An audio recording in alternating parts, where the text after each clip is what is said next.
Karen Mallory hated the dog the moment she saw it, big and muscular. It wasn't aggressive, but to Karen, it was a threat because of who held the leash. A confident black man who walked through the neighborhood like he belonged there. She tried the usual tactics, sideways comments about leash laws and warnings about children playing nearby. But Andre Whitaker didn't rattle, and that infuriated her more than anything else. Then, one morning, something changed. A single treat appeared near the edge of her lawn. Just a small, innocent-looking piece of food left where the dog might find it. Andre saw it too late, and within minutes, everything changed. Karen thought no one would know it was her, that her crimes would never catch up to her. But what she didn't know was who she had just provoked. Andre Whitaker wasn't just her new neighbor. He was the Attorney General. And while she thought this would end in silence, it's only just begun, because this time the law is watching, and it's coming for her. Before we go any further, comment where in the world you are watching from, and make sure to subscribe. The late afternoon sun poured like warm honey over the manicured lawns of Meadow Glen, the kind of neighborhood where silence wasn't merely a product of peace, but expectation, where homeowners' associations wielded more control than town officials, and conformity wasn't requested so much as quietly enforced. The homes stood in identical rows of colonial ambition, each one a glossy postcard of domestic perfection.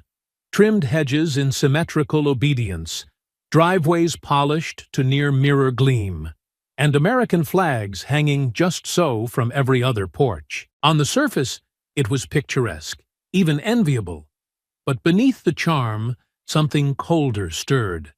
An unspoken code, one that dictated who truly belonged and who, despite the price of their mortgage, would always remain an intruder. Andre Whitaker didn't miss the way curtains stirred when he passed. He noticed the brief flickers of faces peering through blinds before vanishing into shadows, as if the act of watching him was a shameful thing even they couldn't quite justify.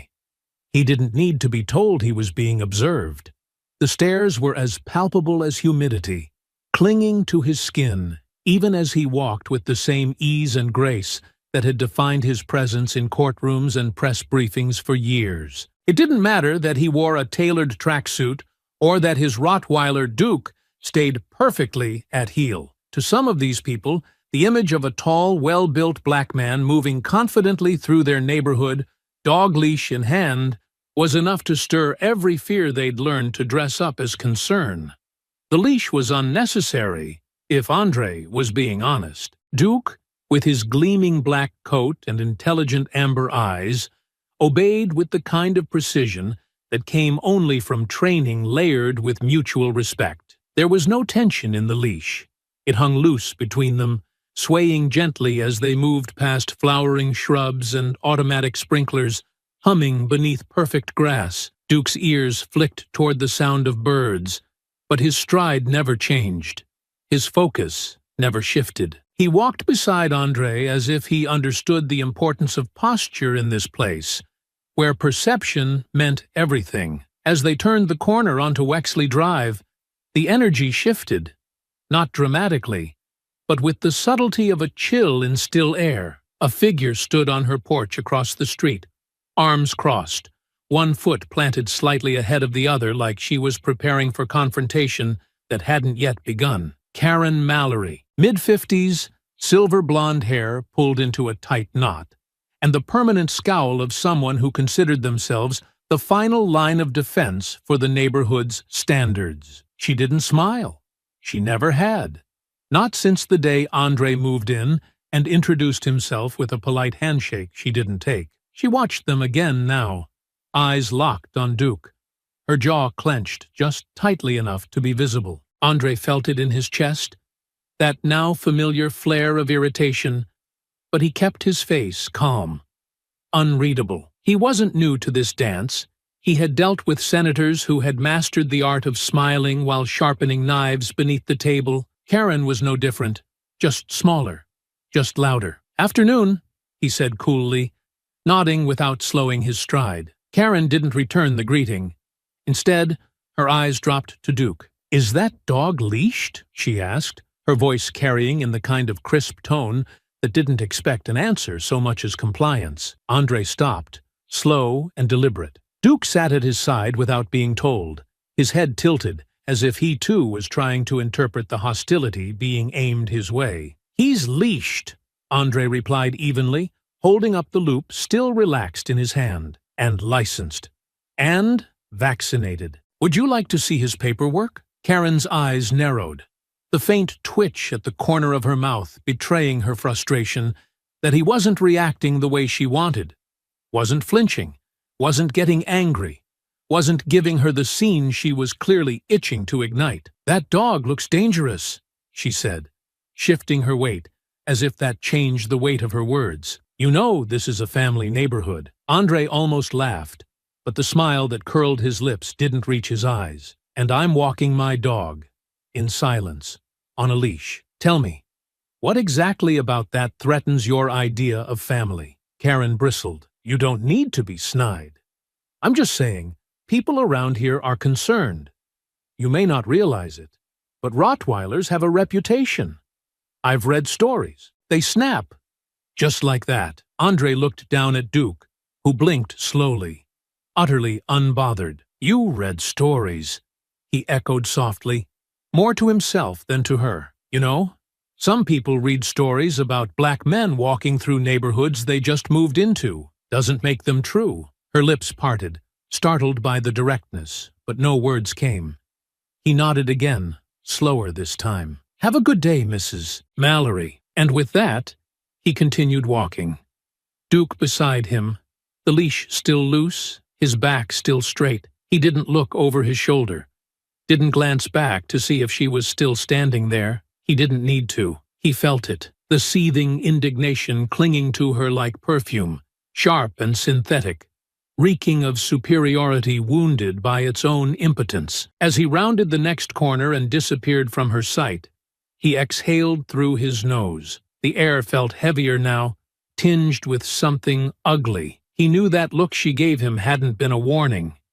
It had been a promise, the kind that never arrives as thunder but creeps like static before the storm. And though he didn't know how or when it would come, Andre Whitaker had seen enough of the world to know that the storm always comes, quiet, vengeful, and just desperate enough to make the foolish think they'll get away with it. Andre didn't mention the incident that night over dinner, not out of forgetfulness or hesitation, but because the weight of it hadn't fully settled into his bones yet. There was a part of him, conditioned through years in courtrooms and backdoor meetings, that wanted to believe it would end there, that Karen Mallory had simply indulged in one of her little performances and would now retreat back into her fortress of curtain-twitching judgment. But as the steak seared gently on the cast-iron pan and the soft rhythm of jazz played low from the speakers in the corner, he felt it lingering in the back of his mind like a cold draft through a closed window, subtle,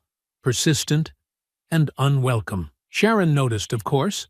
She always did. The moment he set the plate in front of her and sat across the dining table with a silence a little too long, a little too measured, she looked up from her glass of wine and studied his face with the quiet precision of someone who had spent a lifetime reading his silences more fluently than his words. "So," she said lightly, lifting her fork, "are you going to tell me what she said today?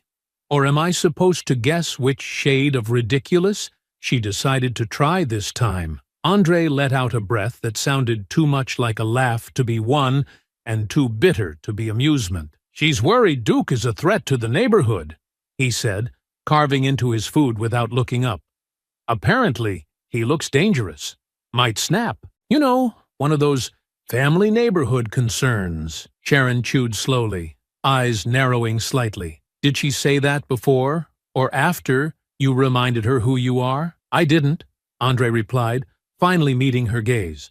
"Not yet." She leaned back, her posture fluid, thoughtful. "You're giving her the benefit of the doubt. I'm giving her room to hang herself with her own rope," he said simply. "If I say who I am now, it becomes a conversation about intimidation, about status. You know the script. I want her to write it herself before I take the pen away." A faint smile tugged at Sharon's lips, though it didn't reach her eyes. Just make sure she doesn't write it in blood first. The next morning, Andre found a pair of pamphlets tucked neatly into his mailbox, sealed in a plastic sleeve, as if someone had taken special care to protect their contents from the morning dew. He recognized them before he even unfolded them.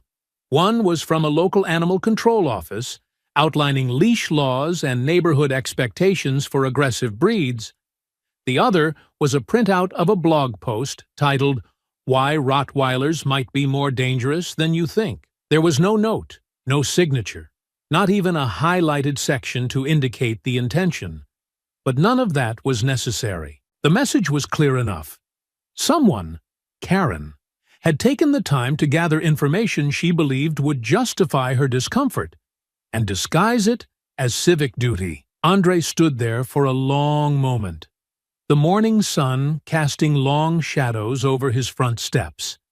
He didn't feel anger exactly, not yet, but there was a tightening in his chest, a slow turning of gears that signaled this was no longer a matter of chance or misunderstanding. She was escalating, and she wanted him to know she was escalating. Rather than toss the pamphlets, he took a photograph of them laid out on the kitchen counter, and then slid them into a folder in his office labeled simply, Karen M. Beneath it were already a few printed screenshots from his security cameras, and notes he had begun scribbling down each evening. Dates, times, observations, nothing dramatic, just pieces of a puzzle she didn't know he was assembling. That afternoon, he walked Duke again. Not out of habit, but principle. Karen was back on her porch, garden shears in hand, snipping at a hedge that barely needed trimming. She didn't look up at first, but as Andre approached, she paused and glanced over.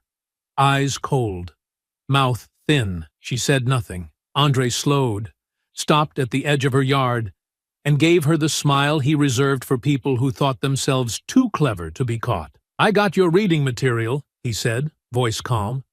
"Very informative." She turned, feigning confusion. "I'm sorry?" "The pamphlets," he said, holding up his phone to show her the photo. "Nice touch.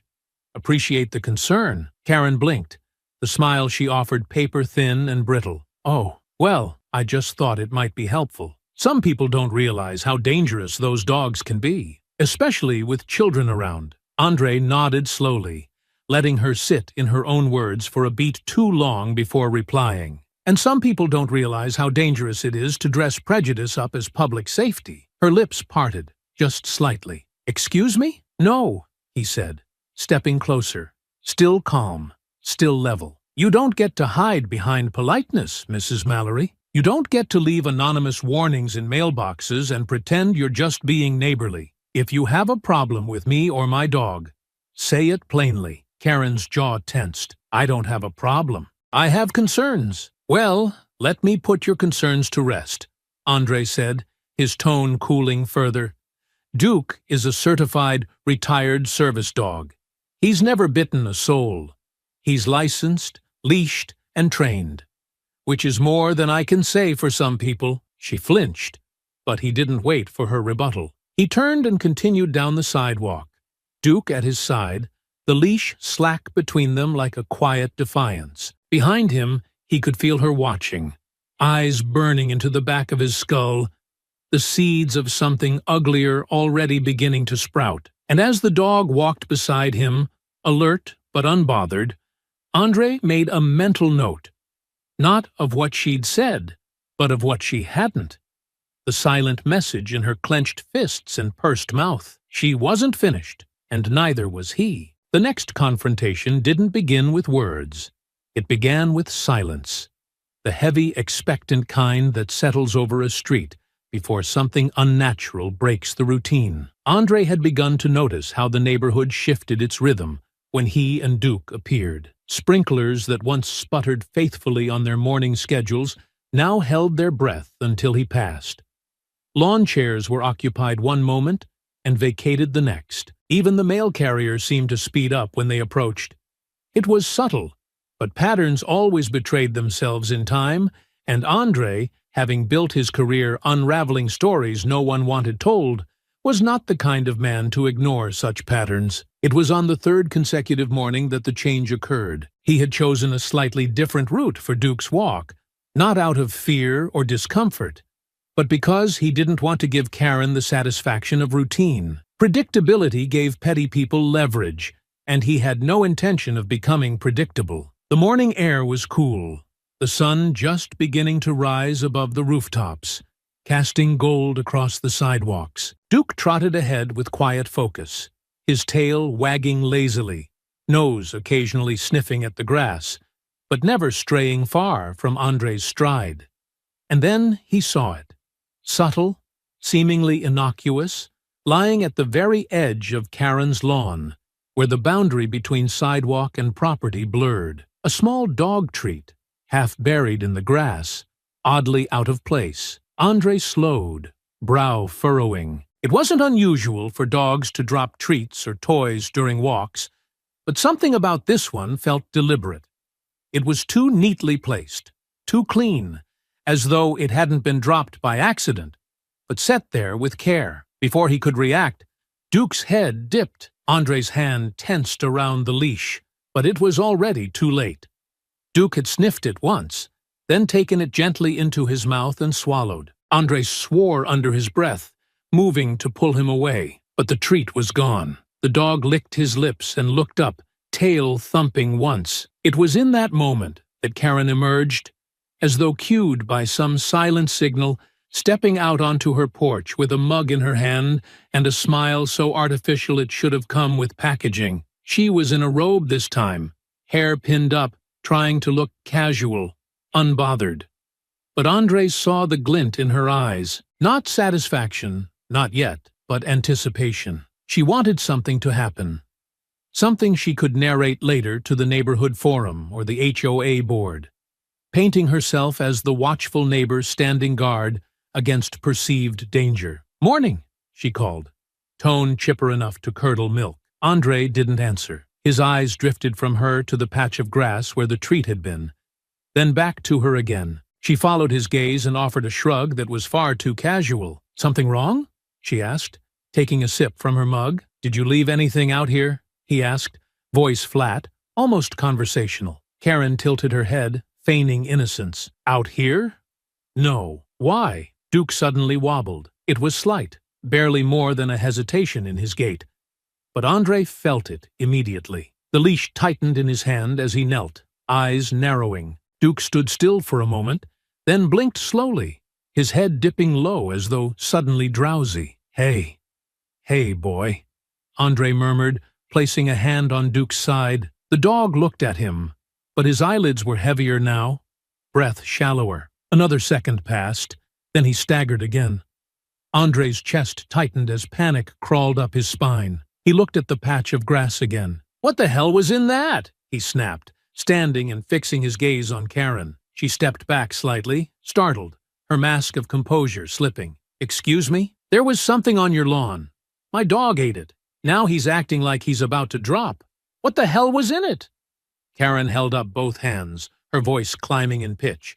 "I didn't leave anything out." "I don't know what you're talking about." Andre knelt again beside Duke, who was now panting, lying down fully, eyes fluttering. His limbs twitched slightly, not in pain, but as though his muscles were forgetting what to do. "You need to tell me what was in that treat," Andre said, this time with a sharpness that cut through the morning stillness like a blade. "I didn't put anything there," Karen said again, but this time her voice had a different edge to it.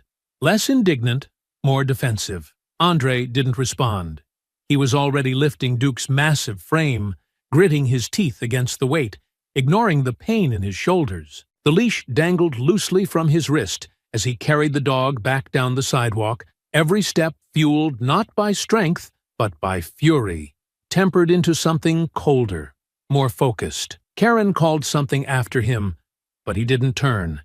He didn't need to see her face to know that beneath the denial, beneath the fear of exposure, there was something else. Something far more dangerous. She hadn't expected this. Not the collapse. Not the evidence. Not the reality that she may have just crossed a line she couldn't explain away. As he reached his driveway, He yanked open the car door and lowered Duke into the back seat, his hand trembling slightly as he pressed the ignition. He didn't fumble. He didn't panic. He reached for his phone with one hand, and with the other, he slid the folder labeled Karen M. from his passenger seat onto the floor. It was no longer just a collection of notes. It was a case file now. He looked once more at Duke, whose eyes met his with faint recognition, then flickered closed again. Andre turned to the camera mounted above his garage, its little green light blinking steadily. It had seen everything, and now, so would the rest of the world. The road blurred beneath the tires, each turn taken faster than the one before, yet Andre's hands never lost their grip. One stayed firm on the wheel, the other rested gently across Duke's massive chest. Fingers splayed as if by sheer will alone, he could anchor life into that slowing, shallow rhythm. The dog's breaths were growing fainter with each mile, his thick ribcage rising in stuttering intervals. No longer steady, no longer strong. His head rested limp against the folded towel Andre had hurriedly placed beneath it, tongue slightly protruding from the side of his mouth, eyes half-lidded, heavy with something that felt too much like surrender. "Stay with me, Duke," Andre muttered, voice low but trembling with urgency. "You hear me? Just hang on. We're almost there." The vet's office wasn't far, but every stoplight felt like an insult, every delay a deliberate sabotage. Andre ran the last one, ignoring the horn that followed, his focus narrowed to the dying weight beside him. He hadn't let himself feel it yet. Not fear, not anger, not grief, just urgency, cold, desperate precision. But somewhere deep in his chest, a crack had already formed, spidering slowly, the pressure building behind it with every gasp Duke failed to take. As the clinic came into view, he didn't bother with a parking space. He pulled up directly in front of the emergency entrance and leapt out, opening the back door and hoisting Duke into his arms with a strength that felt less like muscle and more like refusal.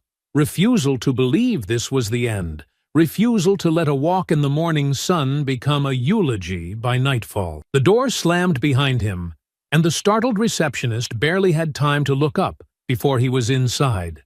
Voice ringing across the sterile tile. "I need a vet. Now. He's been poisoned." Before she could even call back, a pair of double doors burst open, and Dr. Soraya Hale emerged in a white coat, her expression instantly shifting from confusion to grim understanding. Her almond eyes dropped to Duke's limp form, then back to Andre, who stood rigid, breath heaving, refusing to sit, refusing to give in. "Bring him this way," she said, already turning on her heel. The moment Duke was placed on the table, a swarm of movement followed. Assistants rushed in, one drawing blood, another shaving a patch of fur for the IV. Soraya moved like a conductor amid a symphony of urgency, barking orders with calm clarity. Her hands steady as she listened to the shallow heartbeat beneath her stethoscope. "What was it?" she asked over her shoulder. "I don't know," Andre replied, voice thick. "A treat on the edge of a lawn. He ate it before I could stop him." "Any vomiting? Seizures?" "No. Just got drowsy. Then collapsed." Soraya nodded without looking up, adjusting the IV drip. "We'll flush his system, but if it was fast-acting," she didn't finish. She didn't need to. Andre stepped closer, brushing a hand along Duke's massive shoulder. The dog's eyes opened slightly, cloudy but still aware. The gaze that met Andre's wasn't panicked. It was trusting, tired. A quiet acknowledgement that something was wrong but that he wasn't alone. A soft whimper escaped Duke's throat, barely audible, but it cut deeper than any scream could have. "I'm right here, buddy," Andre whispered, leaning in close. "You're not going anywhere. Not like this. Not because of her." Duke's tail didn't wag.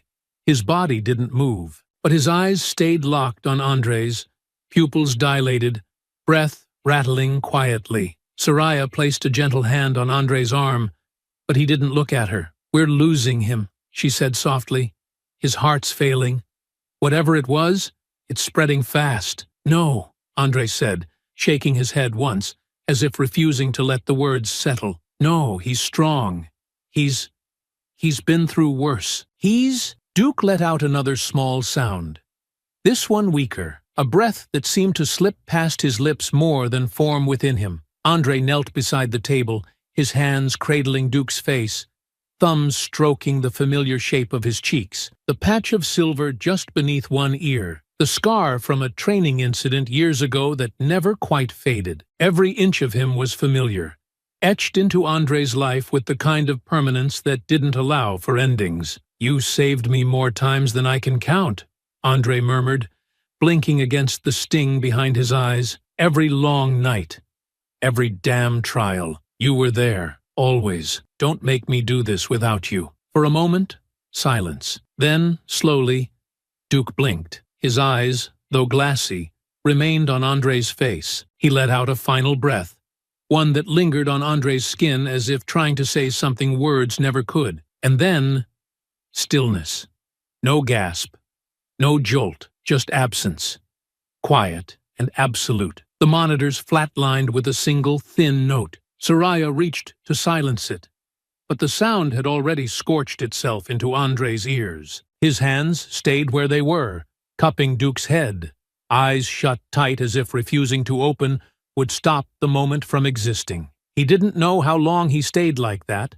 Long enough for the room to clear, for the assistant to step out with damp eyes, for Soraya to place a hand gently on his shoulder and leave it there without saying a word. She understood. This wasn't just a pet. This wasn't just grief. It was betrayal. It was a gun fired in secret and hidden behind a smile. It was hate delivered in silence, disguised as caution.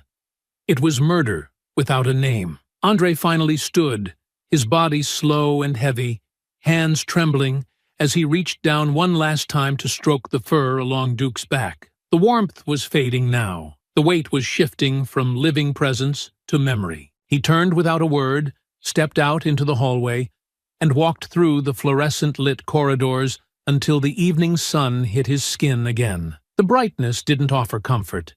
It only reminded him how wrong the day had gone, how something so small, so calculated, had been enough to end a life built on loyalty and love. In the car, he sat for a long time without turning the key. Then he reached for his phone. His voice, when he finally spoke, was low but unshakable. "Sharon, it's done. He's gone." He didn't elaborate.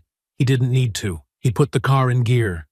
And this time, he wasn't going home to rest. He was going to war. The porch light was still on when Andre turned the corner, his footsteps steady but weighted, every step forward dragging behind it the full weight of the night. The streetlights flickered in sterile pools across driveways and hedges, casting long shadows that shifted like witnesses turning away. The air had cooled, but there was no relief in it. The taste of grief still clung to the back of his throat, bitter and raw, like iron. His hands, though cleaned of the scent of his dog's fur, still curled unconsciously, as though Duke's final breaths were imprinted in the muscle memory of his fingers. Karen Mallory stood at the top of her porch, the same white robe tied in a neat bow around her waist, the same wine glass perched loosely between her fingers, as if she had just emerged from a lifestyle magazine photo shoot designed to project grace and domestic calm. She didn't expect him. Not tonight. And certainly not like this. Andre didn't speak as he approached, didn't call out or hesitate. He walked across her driveway onto her front lawn and stopped at the bottom of the steps, like a storm cloud settling just before the sky split open. Karen looked down at him, brows furrowed, eyes narrowing in wary confusion. "You need something?" she asked, her voice cold with suspicion, the kind that wraps itself in civility, but rings hollow when tested. Andre raised his head slowly, met her gaze with the full weight of his loss, burning just beneath the surface of his expression. "He's dead." Karen blinked, and for a moment there was silence, thick, pregnant with meaning. She tilted her head slightly. "Excuse me?" "Duke. My dog. The one you said was dangerous. The one you said didn't belong here. The one you stood out here watching every morning like a criminal casing the neighborhood." He's dead. Her lips parted, and something flickered in her expression. Was it surprise, or just the performance of it? Her brows lifted slightly. She let out a small breath and sipped her wine. Well, that's unfortunate. I'm sorry to hear that, I guess. But what's it got to do with me? Andre stepped onto the bottom stair, closing the distance, his voice low, stripped of all pleasantries. He died after eating something left at the edge of your property. Something made to look like a treat. You think I don't notice details? I walk that street every morning, and I've never seen anything there until today. Karen's mask of neutrality began to crack at the edges, her tone hardening. Are you accusing me of something? I'm stating facts, Andre said, his gaze unflinching. The treat was planted. Duke ate it, and within minutes he was on the ground. He died at the vet an hour later. I didn't put anything out, she snapped, stepping forward, her wine sloshing slightly. You think I'm responsible for your dog dying? That's outrageous. You come onto my lawn, start making wild accusations. What do you think this is? Some kind of courtroom? No, he said calmly, eyes narrowing. Not yet. Karen's eyes flared at that. You're threatening me now?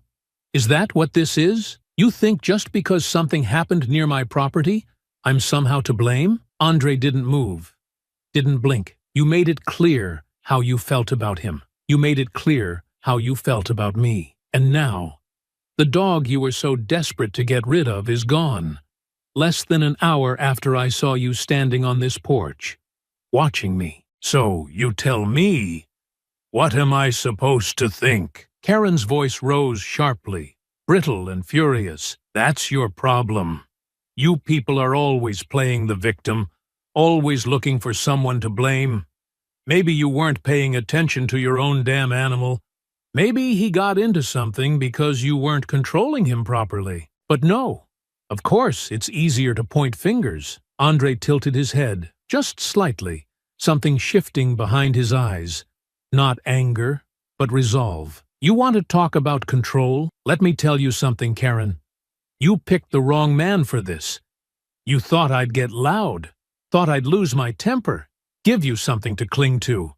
You don't know who I am. Oh, I know exactly who you are, she snapped, wine forgotten now, hand on her hip. You're one of those smug types who think they can walk into any neighborhood and expect everyone else to change the rules just to make you comfortable. You've been nothing but a problem since the day you moved in. Andre let the silence settle between them for just a moment longer. Let her believe she still had the upper hand. Let her voice echo like triumph. Then he stepped up to the next stair, his posture still calm, still measured. I'm the Attorney General of this state, Karen faltered, just briefly. One foot shifting back, eyes blinking once, sharply. But then something else returned to her face, a curl of disdain around her mouth, a sneer born from decades of being told she was untouchable. So what? You think that scares me? You think waving your title around is going to make me fall at your feet? This is Meadow Glen, Mr. Whitaker. I don't care what you do in Richmond. Around here, people still expect their neighbors to act civilized. Andre smiled, but there was nothing warm in it. Only precision. Good, because I intend to handle this with complete civility. Through every legal channel, every investigative agency, every resource at my disposal. And when it's done, when every piece of this story is documented and exposed, I won't have to say a word to make sure everyone knows exactly who you are. Karen opened her mouth, but no sound came. Not because she was afraid. No, not yet. Because she still believed in the myth of her own protection, in the armor of her zip code, her skin, her history. She still thought the world would bend before her, before it broke. Andre stepped down slowly, not turning his back until he'd cleared the stairs. His voice didn't rise. It didn't need to. Sleep well, Karen, while you still can. And with that, he turned into the dark, footsteps carrying with them the storm she thought would never come. Andre didn't sleep that night, not even in the shallow way a grieving man sometimes tricks his body into rest. He sat at his desk in the study long after Sharon had quietly padded down the hallway, leaving a warm hand on his shoulder and a soft look that didn't press for words. The folder on the desk, still labeled Karen M., lay open in front of him, its contents meager, but the edges now heavy with significance. The pamphlets, the notes, the timestamps he'd written down. Each morning Karen had been on that porch watching him with that sour twist in her mouth. Every moment had been recorded with the discipline of a man who didn't forget patterns.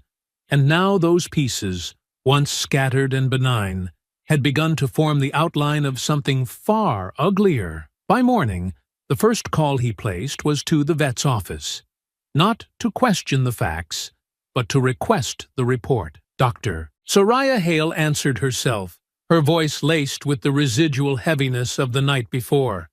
She didn't offer sympathy, not in the empty, obligatory way others might.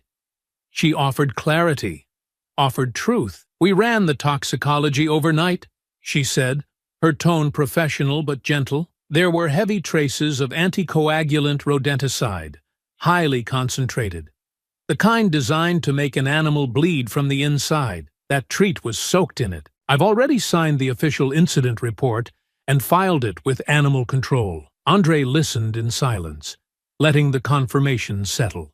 It wasn't a surprise.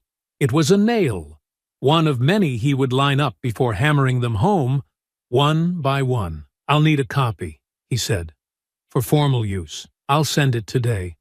I'm so sorry, Andre. He was a good dog." "I know," he said quietly, and ended the call. From there, the rhythm returned. Not the rhythm of grief, but of action. The kind of steady momentum that had built his career and leveled obstacles in courtrooms most wouldn't dare enter. He pulled up the footage from his exterior security cameras, not expecting a miracle, but hoping for a shadow, a gesture, something. The early morning reel, time-stamped just after 5:00 a.m., showed nothing clear. No face, no close-up, but a faint silhouette did appear near the edge of Karen's lawn, bending slightly before retreating inside. He paused it, replayed it, then saved the file. It wasn't conclusive. Not yet, but it was a thread. Next, he sent a message to Julius Raymond, a quiet, precise man who handled digital forensics for the Attorney General's office, usually on tech crimes, cyber threats, high-end fraud. Andre didn't explain everything in the message, just enough to prompt a secure call. By noon, Julius was in his driveway. The man said nothing as he entered the house, just raised an eyebrow when Andre handed him the USB with the security footage and a copy of the vet's report. In the office, with Sharon watching from the doorway, Andre finally explained, not just the poisoning, but the buildup, the tension, the pattern of harassment. Julius listened, brow furrowed, then sat at the desk with quiet efficiency and began copying files onto his encrypted laptop. "You got her Wi-Fi password?" he asked casually, not looking up. Andre shook his head. "Not yet." Julius smirked. "Give me a few hours." Sharon crossed her arms, speaking for the first time. "If we're doing this, it needs to be clean. Above board. No shortcuts. No accusations without solid ground." "It will be," Andre said. "She thinks this is about emotion, about me being angry, but it's not. It's about evidence, about the law." Julius glanced up, a flicker of admiration in his eyes, "and about making her eat her words on the stand. Every last one," Andre said. By late afternoon, the investigation had begun to take shape. Julius confirmed that several doorbell cameras on the street had cloud backups, data potentially retrievable with warrants or cooperative neighbors. Andre made a list of houses that faced the area where the treat had been placed. One of them belonged to a young couple, Luis and Kendra Vasquez, who had waved politely on occasion but mostly kept to themselves. Andre knocked on their door just after dinner. Dressed neatly, the sharp lines of his jacket more legal armor than formality. Luis opened the door, and recognition flashed in his eyes. "Mr. Whitaker," he said, "we heard about your dog. We're really sorry." Andre offered a brief nod. Thank you. I won't keep you long. I'm trying to collect footage from this morning. There was an incident outside my property. I'm hoping your doorbell cam might have caught something." Louise glanced back at Kendra, who was already pulling up the app on her phone. "Of course. We've got it all on cloud backup. I'll email you the last 24 hours. By nightfall, Andre had 2 more angles, neither giving a perfect view, but both confirming motion near Karen's lawn at the exact time he'd seen in his own footage. The figure was too far to identify, but it wasn't random. It was someone with intent. And Karen's house was the only place the figure entered. The next morning, Andre filed a formal report with Animal Control and contacted the sheriff's office, submitting his initial statement. He didn't pull rank. He didn't push. He let the process begin like it would for anyone else, because the end game was never just about punishment. It was about exposure. Karen Mallory still sat on her porch like nothing had happened. She still waved to some of the neighbors who hadn't yet heard the story, still held her wine glass like a performance prop, still smiled in that tight, self-satisfied way that suggested she believed the worst was over. She had no idea it had only just begun. It was 2 days after the report had been filed, the grief still fresh in the house, but beginning to evolve into something quieter, colder, purpose forged in the heat of loss. The morning was calm, deceptively so. The sky stretched wide in that pale blue hue that never quite matched its peace. Andre stood in the front room, the blinds cracked just enough to see the street. He wasn't hiding. He wasn't waiting. He was watching. Because that's what war looked like in places like Meadow Glen. No shouting, no overt attacks, just measured steps on manicured sidewalks and smiles that didn't reach the eyes. So when Karen Mallory appeared walking a dog of her own, some wiry white terrier that yipped at its leash like it had something to prove, it wasn't a surprise. It was a move. Calculated. Performed. She strolled past his property with an exaggerated swing in her gait, her hair styled, her outfit deliberate, bright colors, spring tones, all pastel innocence. She didn't look toward the house, not immediately. She pretended she didn't see the black SUV parked beside the driveway, didn't notice the blinds shift slightly as she passed, didn't hear the faint click of the lock as Andre stepped outside and let the storm door close quietly behind him. The moment her gaze flicked toward him, her expression shifted, not to concern, not even guilt, but something closer to smug satisfaction, barely restrained behind a mask of civility. "Morning," she called, stopping at the edge of his property. Her little dog barked, jerking at its leash, and she smiled down at it like the sound was musical. "Figured I'd get back to my routine. It's such a lovely day." Andre said nothing for a long moment. He stood at the top of the steps, his hands tucked in his pockets, shoulders relaxed, though his eyes never left hers. "Don't think I've ever seen you walk a dog before." Karen's smile didn't falter. "Oh, I've always had her. I just didn't want to walk her while, that other one was around." There was no need to elaborate. They both knew exactly who that other one was. Andre's jaw clenched slightly, but he didn't rise to it. "You must be feeling bold," he said quietly, eyes drifting to the leash wrapped loosely around her wrist, parading around like nothing happened. "Like this isn't the eye of the storm." Karen shrugged, feigning ignorance. "Storm? I think you're being a bit dramatic. Your accusations didn't exactly hold up the way you wanted, did they? From what I hear, you still don't have proof. Just assumptions." Andre took a step down, slow and deliberate, letting each word settle before speaking. "Assumptions are for people who don't know how to build cases. I know how to pull threads until everything comes apart. You think this ends with Duke?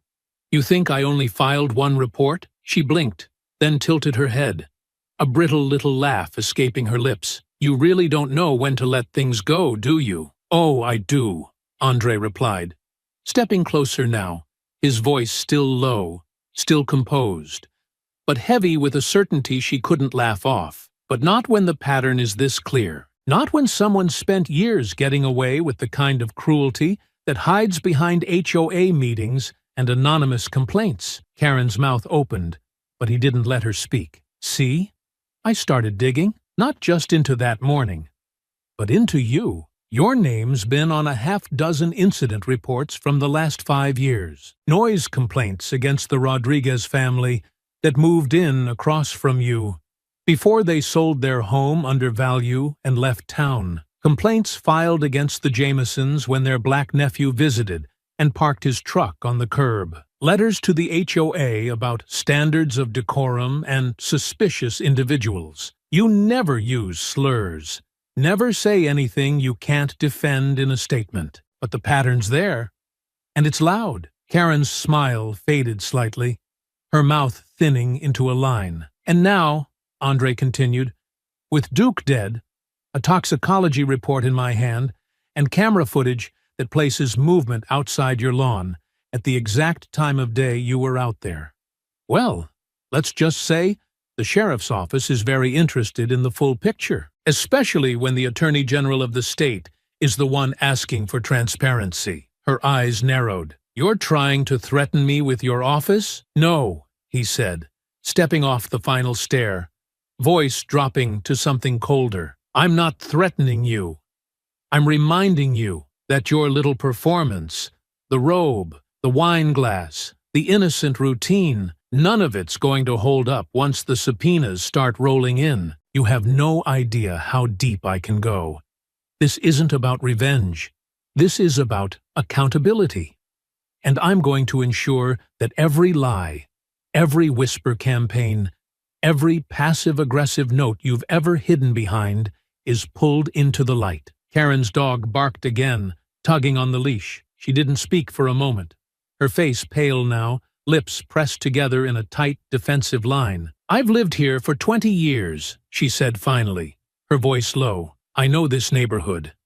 I know these people. They won't turn on me. Andre looked her over once, then turned his back and began walking slowly toward the house, calling over his shoulder with a calm finality that left no room for argument. They won't have a choice. He didn't wait for a response. The conversation was over.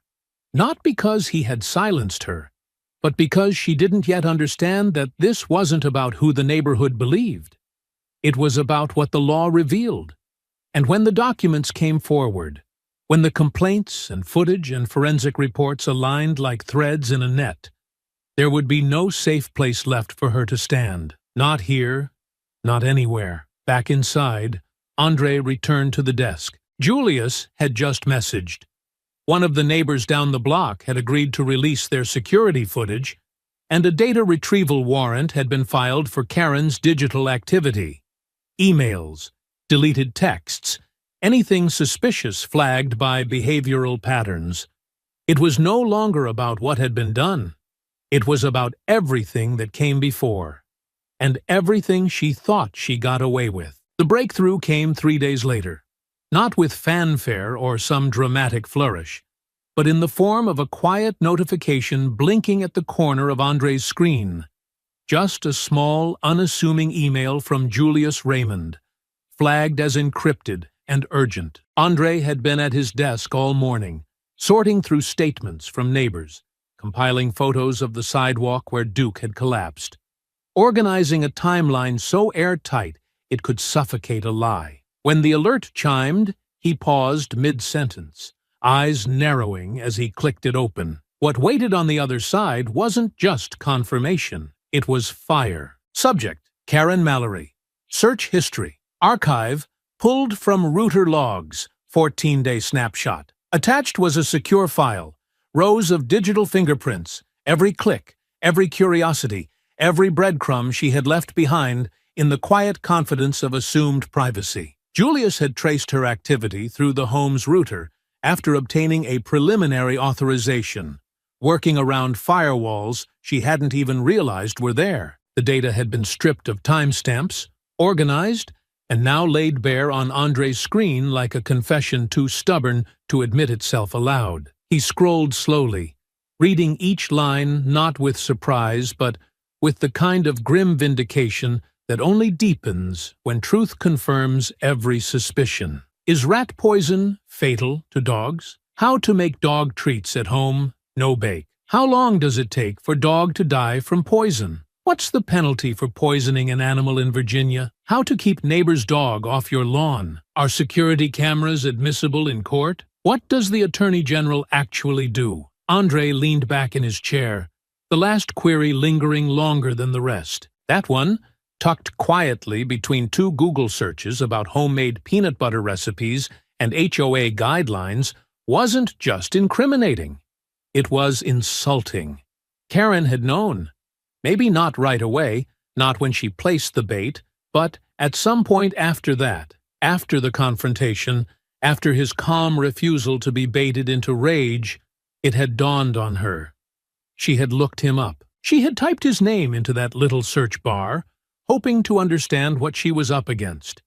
And still, she had walked past his house with that damn terrier, parading her confidence like a badge, as though audacity could shield her from consequence. Now, there would be no more hiding. He forwarded the file to the sheriff's office with a brief statement, marked urgent. Then he called Sharon into the office, watching her eyes scan the list, her mouth tightening with each line. "She's not just a bigot," she said quietly. "She's calculating. She planned it. She thought it would be small," Andre replied, standing and walking toward the window. "Something beneath the surface. Easy to explain away. An accident, a misunderstanding. Something a white woman with the right tone could dismiss with enough tears and the right lawyer." Sharon stepped closer, her voice cool and measured. "And now? Now she's one search term away from criminal intent." There was no joy in it, no satisfaction, only clarity. Andre wasn't celebrating. There was no victory in uncovering the rot that had always been there. Just a colder resolve to excise it fully. This wasn't about Duke anymore. It wasn't even about Karen. It was about every person she'd quietly harmed and walked away from without consequence. That afternoon, Andre returned to the sheriff's office to present the compiled timeline. Footage from 3 different angles. The vet's signed toxicology report, the search history file, and a binder thick with documented behavioral complaints from former neighbors. The lead investigator, a seasoned black woman named Detective Alicia Rourke, studied the evidence in silence before leaning back and closing the file with slow deliberation. "She's toast," Rourke said, tapping the folder with 2 fingers. "We've seen this kind of case before, but never this thorough. She thought she was safe behind plausible deniability. But this shows intent. I want full transparency," Andre said. "No hush deals, no quiet apologies. I want a formal charge, a real court date." Rourke nodded once.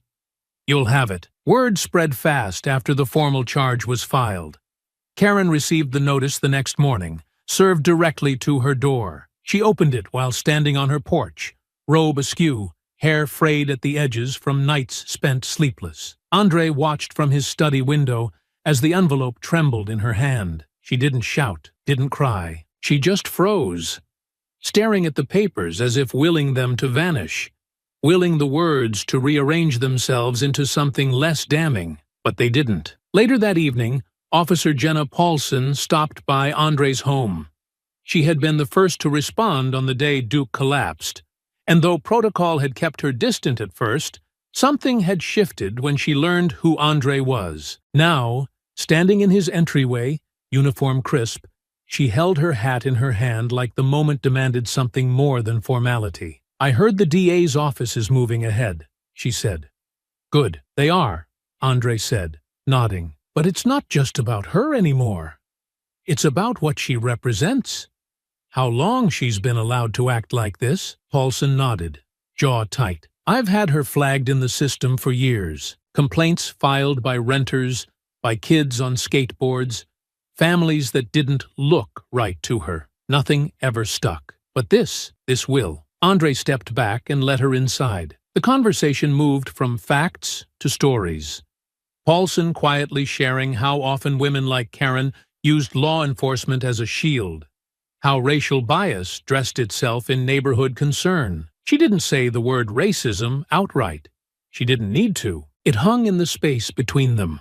Understood. By the time the sun dipped behind the rooftops, Andre stood on his porch again, alone, his arms crossed, as the evening breeze swept softly through the hedges. Karen's house across the street was dark, the curtains drawn, the porch light off for the first time in weeks. He didn't need to see her to know what she was doing, panicking, Googling new questions, calling old friends who no longer answered, and somewhere in the quiet of her kitchen, maybe staring at the same wine glass that once trembled in her hand, she would finally begin to understand. It wasn't just about Duke. It was about justice. And it was coming. The knock came just after 9. A hard, sharp pounding that rattled the frosted glass inset on the front door. Not once, but in 3 rapid, forceful bursts. Sharon had just left the den, tea in hand, pausing mid-step with a glance toward Andre, who hadn't moved from the armchair. He looked up slowly, gaze shifting toward the door, not with surprise, but recognition. He didn't need to ask who it was.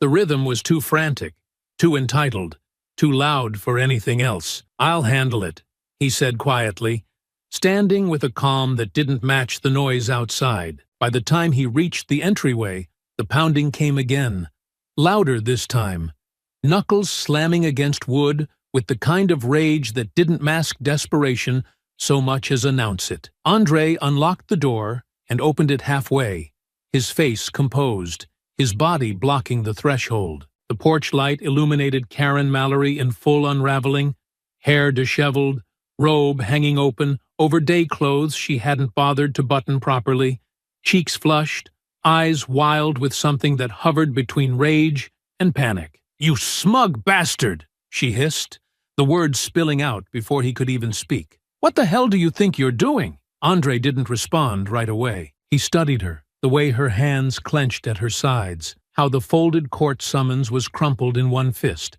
wrinkled and damp at the corners, as if she'd been gripping it for hours. Her dog was nowhere in sight.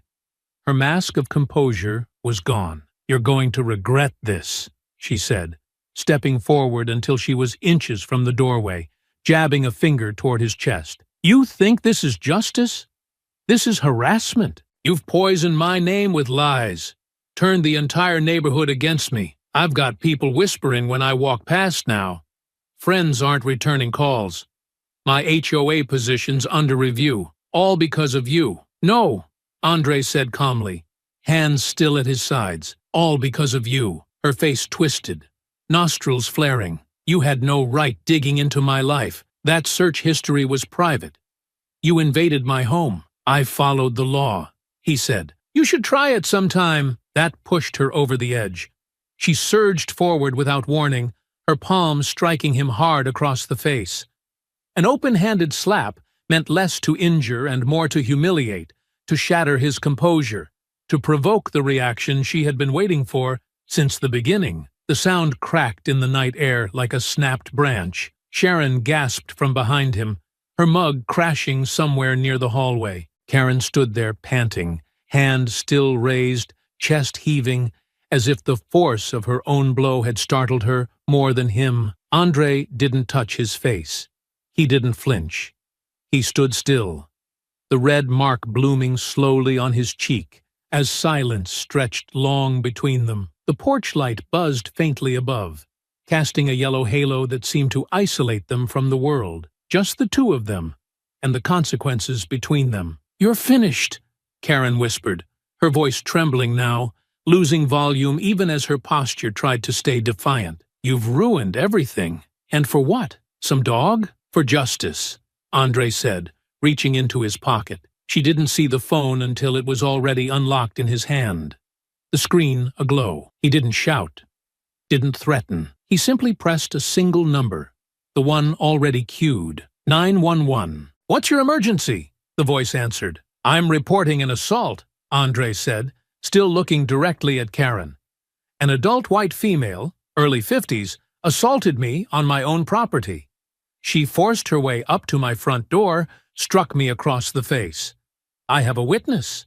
And security footage." Karen's expression shifted mid-sentence, disbelief giving way to something closer to terror. She stepped back once, then again, hands trembling now, as if the gravity of what she'd done had only just begun to take shape in her mind. "You're calling the cops on me?" she said, the arrogance faltering beneath her words. "Yes," Andre said, his voice steady. "And they're going to take your statement this time. You don't get to hide behind phone calls and pamphlets and performance outrage anymore. You've made this personal. Now it's legal." The dispatcher confirmed the unit was on its way. Andre hung up, still watching her, but this time there was no warning in his voice. No restraint, just inevitability. "You assaulted a public official on record," he said. "There's no spin for this. No HOA complaint to file. You'll have your day in court." She turned, almost stumbling down the steps, her breath coming in sharp bursts, as if she had been running without moving. For the first time, she didn't look back. Minutes later, 2 squad cars pulled into the drive, blue and red lights flashing low against the houses that stood quiet and curious in the distance. Officer Paulson stepped out of the first vehicle, her expression unreadable until she saw the mark on Andre's face, and nodded once in quiet confirmation. The other officer approached Karen, where she stood frozen on the curb, arms crossed, face pale. Andre stayed back, letting the officers do their work.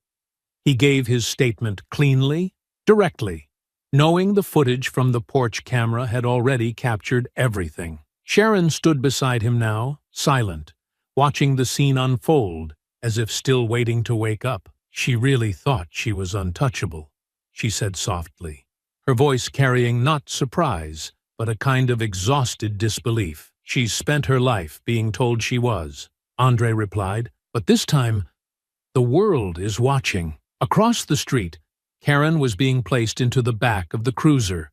Not cuffed, not yet, but no longer in control. Her posture had collapsed inward, no longer a towering sentinel of neighborhood righteousness, but a woman unraveling, thread by thread, under the weight of her own design. As the cruisers rolled away and the flashing lights receded into the night, Andre exhaled slowly, the air cold in his lungs, but cleaner somehow. The battle was no longer his alone. Now, the system would answer. The next few days moved like a slow wave, steady and unstoppable, each moment rising higher with the quiet hum of process and consequence. Karen Mallory was no longer a name spoken in passing on front lawns or over hedges with benign curiosity.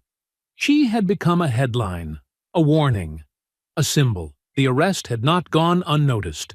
The squad cars parked outside her home that night had painted her guilt in red and blue, and while no formal statement had been released to the press, whispers had already taken shape and grown teeth. Meadow Glen, a neighborhood built on its image of perfection, was now nursing a bruise it couldn't cover with landscaping and silence. Andre stood in the foyer that Thursday morning, phone pressed lightly to his ear, as the Commonwealth's attorney reviewed the formal charges aloud.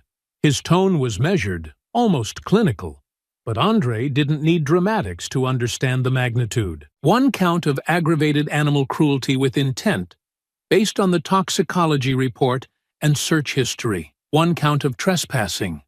1 count of assault on a public official. 2 counts of harassment, based on your logs and testimony from other residents. And a formal ethics violation filed with the HOA, which, frankly, is the least of her worries. Andre gave a quiet nod, knowing the words weren't meant to soothe, but to confirm that the legal engine had begun turning in earnest. "She still hasn't retained counsel," the attorney added. "That tells me she doesn't understand the storm she's in." "She will," Andre said, ending the call with a quiet click. Across the street, Karen's once pristine house had begun to resemble a barricade more than a home. Curtains were drawn at all hours, porch furniture removed, the porch light left off like some silent plea to avoid further attention. But attention now was not something she could turn off with a switch. The sheriff's office had confirmed that search warrants were being executed. Emails, text messages, HOA correspondence. All of it was under review. What emerged from those records was worse than Andre expected. Julius called that afternoon, his voice low but laced with something that hovered between disbelief and fury. "She wasn't just a bigot," he said. "She was a campaigner." "What do you mean?" "There are emails, dozens, to other HOA members. She forwarded blog links about property value risks, mostly targeting minority families. She created burner accounts to report people for violations, then pretended to be anonymous complainants. And the kicker, she sent an email 2 weeks ago to the HOA board suggesting they start a petition to require background checks for new buyers." Andre's jaw tightened, the weight of it settling into place. It was bigger than cruelty, bigger than one poisoned dog and one angry woman. Karen had been working quietly, systematically, using the language of decorum and the shield of bureaucracy to build a gate around her neighborhood. And she had been weaponizing her influence in ways that went far deeper than a single act of violence. "Send everything to the Commonwealth's attorney," Andre said. "They'll decide how far to take it." Later that evening, he received a message from Luis Vasquez, the neighbor who had offered his doorbell footage. Andre had kept in touch, thanking him, keeping him informed as more pieces of the case took shape. But this message was different. Less about support, more about something new. "Just wanted you to know. We got a letter. Anonymous. No name, no return address. Slipped into our mailbox. Said we should keep our doors locked now that we're siding with outsiders." Andre read the message twice, then stood silently in the darkened study, the phone still in his hand. Sharon stepped in from the hallway, eyes catching the tension in his stance. "More fallout?" He nodded. "Someone's trying to scare them." "Push back." Sharon crossed the room, touching his arm gently. "Then it's working, which means it's close." And she was right. The next morning, the news broke in earnest. Local woman charged with multiple counts in dog poisoning case. The story ran with photos of Karen, both her formal HOA headshot and the blurred frame of her on the porch during her confrontation with Andre. The piece detailed the evidence, the treat laced with poison, the vet's report, the aggressive emails, the attempted intimidation. Duke's name was mentioned prominently. A photo of him sitting proudly beside Andre in his backyard accompanied the article. And for the first time since this began, Andre felt something in his chest shift. It wasn't closure, not yet, but it was something close to justice moving forward on its own legs. Public reaction came swiftly. An online petition circulated calling for Karen's permanent removal from the HOA and her disqualification from serving in any community leadership role. Neighbors who had remained silent began to reach out, quietly, cautiously, some with apologies, others with confessions of past moments they'd ignored, things they'd dismissed because they had seemed too small to matter at the time. And through it all, Andre remained steady. Not because it was easy, but because it was necessary. He sat on the porch that evening with Sharon, the air crisp around them, the silence of the street no longer laced with judgment, but uncertainty. She poured 2 glasses of wine and handed one to him, her gaze tracing the outline of the house across the street. "She's going to be convicted," Sharon said, softly but certainly. "She's already lost," Andre replied, but even as he said it, he knew the next step would matter more than any before. Because this wasn't just about guilt. It was about the cost. And in the courtroom, in front of the judge, in front of the press and the state, and every person who thought a polite tone could excuse hatred, he was going to make sure the cost was paid in full. The courthouse rose ahead like a fortress of ritual, its old stone steps worn by the weight of generations seeking justice, its high-arched doors polished not by care, but by use. It was a place where truths were stripped bare, sometimes slowly, sometimes all at once. And as Andre stepped through the metal detectors, briefcase in hand, suit pressed with quiet precision, he carried with him the full gravity of what the day represented. He wasn't here as Attorney General, not officially. He wasn't prosecuting, wasn't presenting, but his presence was far from passive. He had come not just to witness, but to ensure the truth he had built was heard in full voice, stripped of spin and shadow. Karen was already inside. He saw her the moment he entered the courtroom, a figure hunched slightly at the defense table, her once meticulously styled hair now limp and dull, her complexion pale beneath the harsh white light that had no use for flattery. She didn't look at him. Not once. Her eyes remained fixed on the desk in front of her. A woman desperately willing herself invisible in a room built to expose. Her attorney, a thin man with thinning hair and the jittery energy of someone already aware he was outmatched, sat beside her, flipping through a legal pad like it could rescue them both. The Commonwealth's team moved with quiet confidence. They didn't need to posture. The evidence, once scattered like glass on the pavement, had been swept up and arranged with care. Footage, search records, witness statements, expert testimony from the vet, and digital analysts. There would be no theatrics today, just consequences. The judge, a seasoned woman with a voice like gravel and the patience of stone, entered, and the room settled into silence. Proceedings began. Names were read, charges outlined, and though Karen's attorney entered a plea of not guilty on her behalf, the words rang hollow in the space. Met not with surprise, but with stillness, the prosecution began its opening statement, measured and direct, laying out the facts not with venom, but precision. Andre sat 2 rows behind the counsel tables, eyes focused not on the attorneys, but on Karen. It wasn't vindictive. It wasn't even personal. Not anymore. It was necessary, because justice required not just proof, but presence. The community needed to see that the line had been crossed, and that someone was willing to stand on the other side of it. Midway through the testimony, Dr. Soraya Hale was called to the stand. She spoke with the same clarity she'd shown in the clinic, her words grounded in science, her tone devoid of judgment. She described Duke's symptoms, the rapid collapse, the toxicology results, rat poison in high concentration. Her final line, delivered with quiet weight, landed hard in the stillness. By the time Mr. Whitaker carried him through our doors, Duke was already dying. Nothing we could have done would have reversed it. The poison had been in his system too long. Karen flinched. The next witness was Julius Raymond, who walked the court through the search history, the network logs, and the sequence of queries that painted a timeline of intent. He didn't embellish. He didn't need to. The words, "How long does it take for a dog to die from poison?"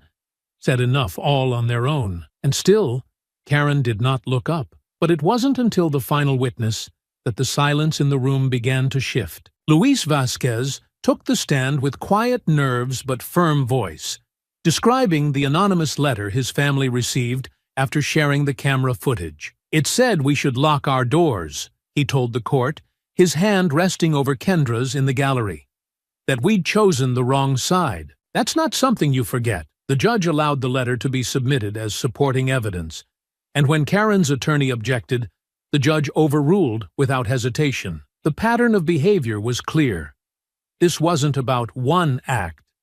This was about escalation. As court adjourned for the day, Andre remained seated for a moment longer, even as the room began to empty. Karen rose slowly, still refusing to meet his gaze. But then, perhaps out of instinct, or the realization that the walls were closing in, she glanced back, and in that instant, their eyes met.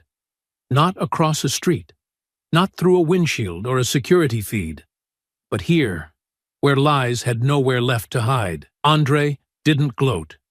He didn't nod. He simply held her gaze, calm and steady, until she looked away first. Outside the courthouse, reporters waited, cameras flashing, microphones angled like weapons. Sharon joined him on the steps, her hand resting lightly at his back. "Are you going to say something?"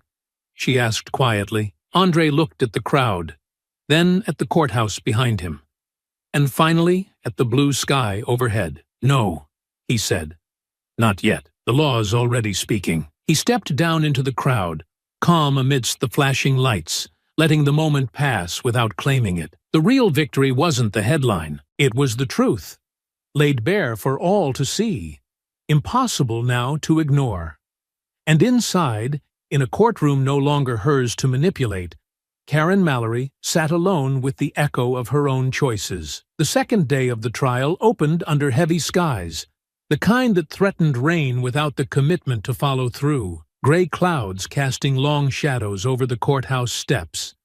The kind of weather that left people on edge, waiting. Inside the courtroom, the air held that same tension, not in words or movement, but in the way people sat a little stiffer, breathed a little shallower, knowing they were inching toward a final reckoning.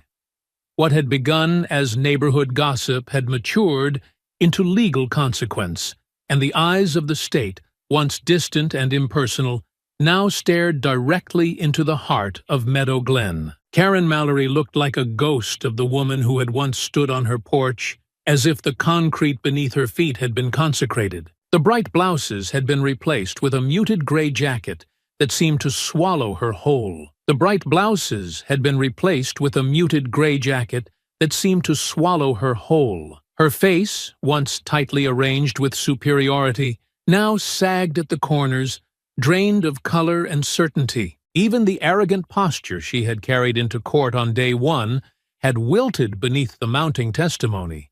Her shoulders pulled in as if she could shrink out of sight. But there was no corner of the courtroom to vanish into. Not anymore. The prosecution began the day by introducing a string of character witnesses, not for Karen, for the people she had quietly worked to silence. The Rodriguez family, long since moved from Meadow Glen, had agreed to appear remotely. Their testimony came via video, but the impact struck clean and deep. Mrs. Rodriguez described the series of anonymous complaints filed against their property. Grass height violations, children playing too loudly, unfamiliar vehicles parked out front for short visits. Each complaint arrived without a name, but the language, they said, had always felt specific. Too personal, too familiar, a pattern that matched exactly what the court had already heard. Next came Officer Jenna Paulson, called to the stand to speak not just about Karen's behavior during the incident, but her pattern of calls to the department. Always vague, always couched in language like suspicious behavior, and I felt unsafe. Paulson pulled up dispatch records showing Karen had called the non-emergency line 23 times over the past 3 years, each report targeting a person of color. She knew exactly how to use language that doesn't sound racist, but always targets race, Paulson said, her voice even, her gaze steady. It's weaponized civility, and it works until someone shines a light on it. Karen's attorney objected, calling it speculative. The judge overruled without pause. Andre sat motionless through it all, his presence still deliberate, still quiet. He hadn't been called to testify himself. The prosecution had already submitted his statement into the record, along with the evidence he had compiled, organized, and surrendered without embellishment. But his presence in the courtroom was testimony enough. Every glance from the jury to him reinforced the gravity of the case, not because of who he was, but because of what he'd chosen not to do. He had not shouted. He had not retaliated. He had pursued truth through process, and that made every point of evidence land with greater weight. The final witness of the day was Kendra Vasquez. She took the stand with her shoulders squared, her voice trembling only once as she recounted the day the anonymous threat arrived in their mailbox. When asked why she decided to speak, she paused for a long moment, then turned her eyes toward Karen. "Because I know what fear looks like when it comes in polite packaging," she said, "and I'm tired of pretending it's harmless." There was no outburst, no gasps, just stillness, a kind of collective breath held in the gallery as her words lingered, sharp and clean. As court recessed for the day, the press outside the courthouse swelled. They wanted statements, reactions, but Andre walked past them with the same measured calm. flanked by Sharon, who said nothing but kept her hand at the small of his back like a grounding wire.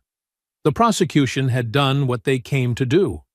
The defense, battered and thinning, had little left to stand on. Their only play now was sympathy. Which is why, on the third day, Karen herself took the stand. Her attorney had likely advised against it. Too risky, too much room for self-destruction, but pride has a way of overriding caution when humiliation draws near. She sat on the witness chair like a woman giving an acceptance speech for a role no one wanted her to play, hands folded tightly in her lap, voice trembling with a practiced pitch. "I never meant for anyone to get hurt," she began. "I was just scared. That dog, it looked dangerous. And I didn't know who Mr. Whitaker was, or what he might be capable of. I just wanted to protect the neighborhood." It was the kind of testimony designed to win sympathy. Fragility cloaked as concern, fear stretched into justification. But as she spoke, the jury watched her with narrowed eyes, the way one listens to a story they've already stopped believing. The prosecution offered no dramatic interruption. They simply let her speak. And when cross-examination came, it was surgical. So when you searched, "How long does it take for a dog to die from poison?"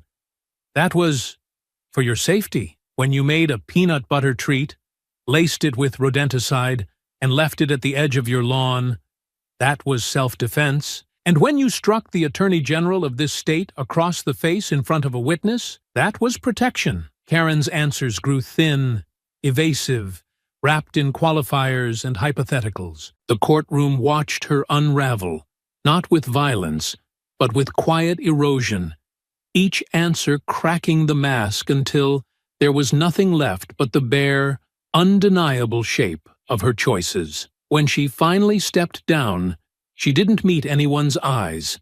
Not the jury's, not the judge's, not Andre's. The prosecution rested that afternoon, and the judge, after a long pause, addressed the jury with the gravity of what was to come. "We will reconvene tomorrow for closing statements. After that, you will deliberate. This matter, however personal it may feel, is about facts. And facts, as we've seen, have a way of speaking for themselves." As the court emptied for the evening, Andre remained seated for a while longer, staring at the empty witness chair. The tension had stretched to its limit now. Every question asked, every line drawn. The story was no longer his to tell. Tomorrow, it would belong to the verdict. The morning light filtered over the courthouse in pale, narrow beams. The sky stretched in streaks of silver that never quite turned to blue. The air was still, the quiet tense with expectation. And as Andre climbed the courthouse steps in that calm, deliberate gait that had become his armor, he felt the weight of something final moving through him. Not an ending exactly. Grief never bowed to such ceremony, but a turning, the slow pivot from tragedy to consequence. Inside, the courtroom sat hushed, not with silence born of politeness, but with the collective breath of people waiting for something that could no longer be undone. Karen Mallory sat at the defense table like a cracked statue, her posture fraying beneath the weight of each passing minute. Her suit, charcoal gray and 2 sizes too stiff, did nothing to shield her from the eyes that watched her now without sympathy. She no longer carried herself with that porch-bound righteousness or the sharp-shouldered superiority of the HOA queen who once ruled Meadow Glen with polite menace. She was a woman laid bare, her excuses drained, her story unraveled thread by thread in front of the very system she never believed could touch her. The jury entered at precisely 10:06 a.m. 12 faces, solemn and unreadable, took their seats, the verdict already folded and sealed in the foreperson's hands. A woman in her 60s, composed but clear-eyed, stood when the judge asked the question everyone had been waiting to hear. "Has the jury reached a unanimous verdict?" "We have, Your Honor." The bailiff retrieved the verdict slip and passed it to the judge, who opened it with slow, practiced care. The sound of the paper cracking echoed faintly in the chamber. Karen sat forward. lips slightly parted, a faint tremor in her fingers where they clutched the edge of the defense table. On the charge of aggravated animal cruelty with intent, the judge read, voice ringing steady, "We find the defendant, Karen Mallory, guilty." A hush swept the room. Karen inhaled sharply, the sound closer to a gasp than a breath, her composure slipping for the first time since the trial began. "On the charge of criminal trespassing, guilty. On the charge of assault on a public official, guilty. On 2 counts of targeted harassment, guilty." No one moved. Andre didn't blink. Karen's shoulders sagged, her hands falling from the table like the strings holding her upright had finally been cut. Her attorney lowered his head, as if even he had run out of strategies worth pretending to believe in. The judge called a brief recess before sentencing, but the verdict had already struck its chord. Justice had stepped into the room without shouting, and its presence left the walls trembling. Outside, reporters surged toward the courthouse steps, pressing microphones into open air, cameras flashing with the speed of rainfall. But Andre said nothing. Not yet. He waited until the press quieted, until the noise settled just enough for his voice to land cleanly. "This wasn't about vengeance," he said, his voice composed but firm. "This was about a life taken through cruelty disguised as caution, about a system that often turns its face away from harm when that harm wears a smile and speaks softly." He paused, letting the silence carry the weight of the moment before finishing. "Justice doesn't roar, it reveals." That afternoon, the courtroom filled again for sentencing. Karen entered, escorted by deputies now, no longer just an accused neighbor but a convicted criminal, her steps unsure, her gaze hollow. She didn't look toward Andre, didn't look toward anyone. The mask had fully crumbled, leaving only the woman underneath, small, bitter, and caught beneath the weight of her own design. The judge, expression unreadable, began the sentencing with the clarity of someone who had long since tired of excuses. "For the charge of aggravated animal cruelty with intent," she began, "this court sentences the defendant to 4 years in state prison, with eligibility for parole after 2. For criminal trespassing, 6 months incarceration, to be served consecutively. For the assault on a public official, 18 months incarceration, to be served consecutively. For harassment, 12 months probation, with mandatory participation in a restorative justice program and racial bias education." Karen's mouth trembled, but she didn't speak. The judge continued, her tone colder now. "Furthermore, you are hereby barred for life from serving on any neighborhood, civic, or homeowners association board in the state of Virginia. You are also prohibited from owning or fostering any animal for a period of 10 years following your release." No one applauded. No one cheered.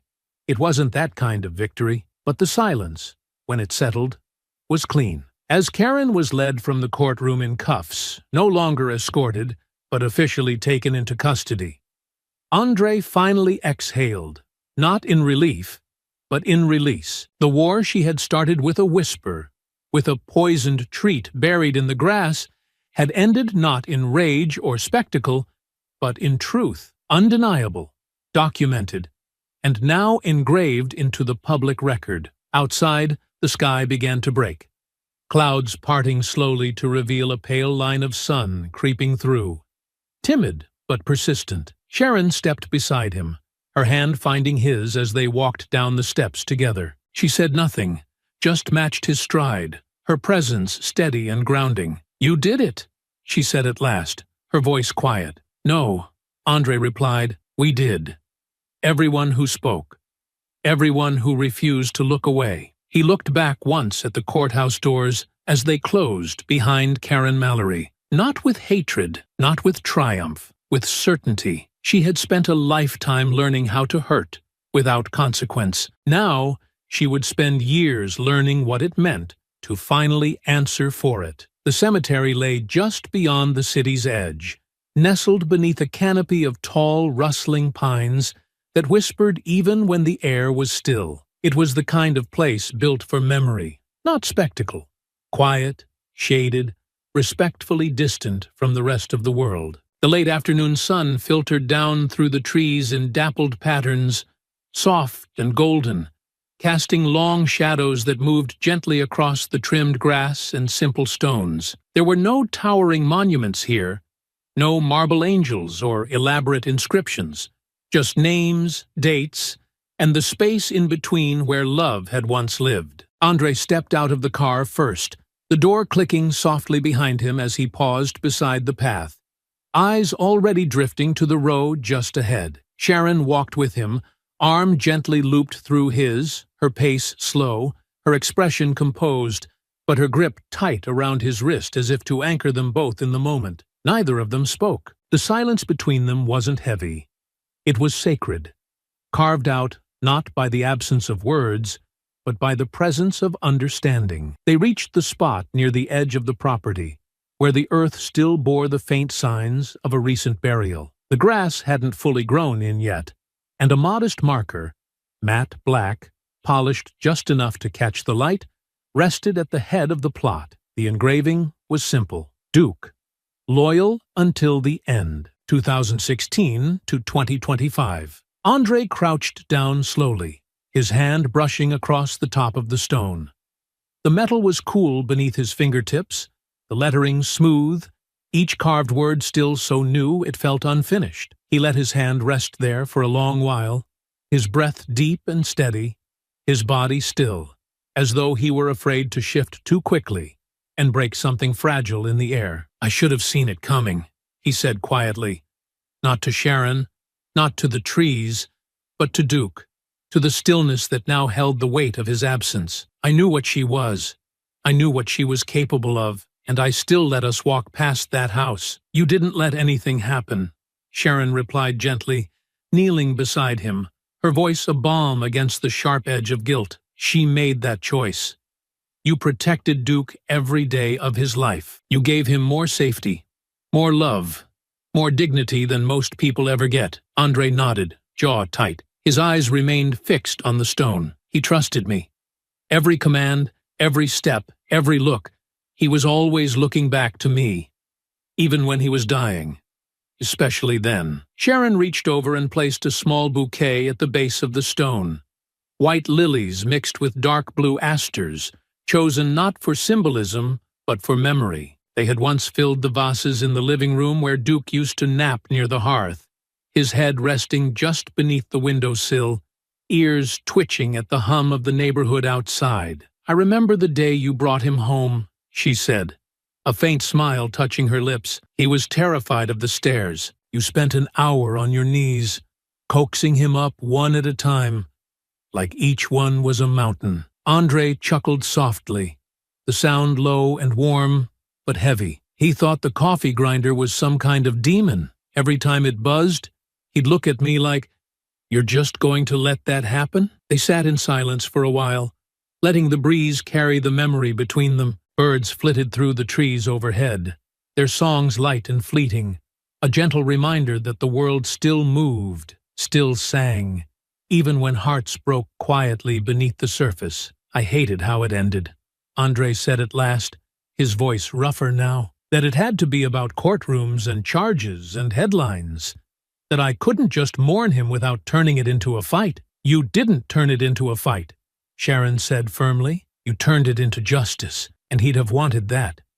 He knew who you were. That's why he never left your side." Andre swallowed hard, eyes still locked on the stone. "There's a piece of me that still expects to hear him pacing the hallway at night. That pause before he curled up at the door. That little grunt he always made when he settled down." Sharon's hand slipped into his. "That piece won't go away. It'll just stop hurting as sharply." They stayed there until the light began to fade, the shadows growing longer, the air cooler. Andre stood first, brushing the soil gently from his knees. He looked down one last time and placed a hand flat over the marker, his voice barely more than breath. "You did everything right," he whispered. "Everything." As they walked back toward the car, Sharon leaned into him, her head resting briefly against his shoulder. The sky had begun to shift now, streaked with the first hints of lavender and gold. It was the kind of light Duke would have loved to run in, chasing leaves or shadows, never straying far, always circling back. Andre paused before getting in, turning once more to take in the sight of the grave beneath the trees. No cameras, no crowd, no trial, just a quiet piece of land where truth had taken root. Not just for Duke, but for every silence that had ever been broken by a voice willing to stand. I hope you enjoyed that story. Please share it with your friends and subscribe so that you do not miss out on the next one. In the meantime, I have handpicked 2 stories for you that I think you will enjoy. Have a great day.